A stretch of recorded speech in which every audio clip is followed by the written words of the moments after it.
We've all been in that scenario before where we spend a lot of time educating a patient and informing them and giving them all the reasons that we think a certain product or a certain treatment plan would be the best option for them, only to get back in return, wow, that sounds expensive, or something to indicate that price is a factor here. It might be I need to think about this, or maybe next year, or I got to talk to a spouse.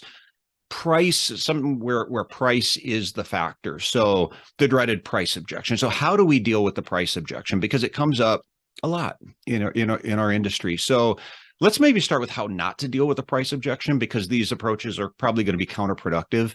One is to come across as defensive. And the other one is to immediately try to change their mind. And unfortunately, I think as consumers, we're kind of conditioned, because a lot of times that's the response that we get when we object to a salesperson, object to a company, even a doctor on price, is that immediately they're going to come back and try to change our mind, which as a consumer really just causes us to dig our heels in even further on our objection. So I'm going to give you a two-step approach that will probably work better in dealing with somebody who does object on price. Okay. First thing you have to do is empathize with the patient and use what I like to call a softening statement. So that might sound like this: when a patient makes or objects on price, just say, hey, I completely get it. This is definitely not our cheapest option. I don't like to spend a lot of money on things where I don't see the value either. So I basically just validated what they've said. I've empathized with their concern. I haven't gone so far as to agree with them, but I've empathized with them. It's a softening statement, and it causes them to be less on guard that I'm going to come back with and try to immediately change their mind or get defensive. Okay. Step two, I could follow that up with all the reasons I do think it would be a good option for them, but I'm going to lean on some research here that shows the people we put the greatest amount of trust in is not necessarily the expert, the guru, even the doctor in some cases.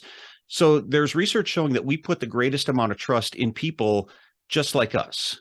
So instead of me listing the reasons that I think it would be a good option for them, another approach is to reference other patients. And again, once we use that softening statement, we follow that up with, a lot of our other patients felt the same way. But when they decided to invest a little bit more into this option, they were very happy they did it because of the additional value that they got. And I think that's going to resonate with people.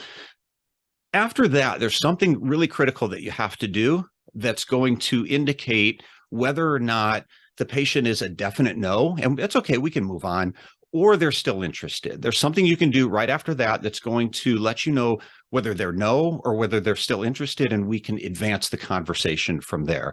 I'm going to let you know what that thing is in next week's video.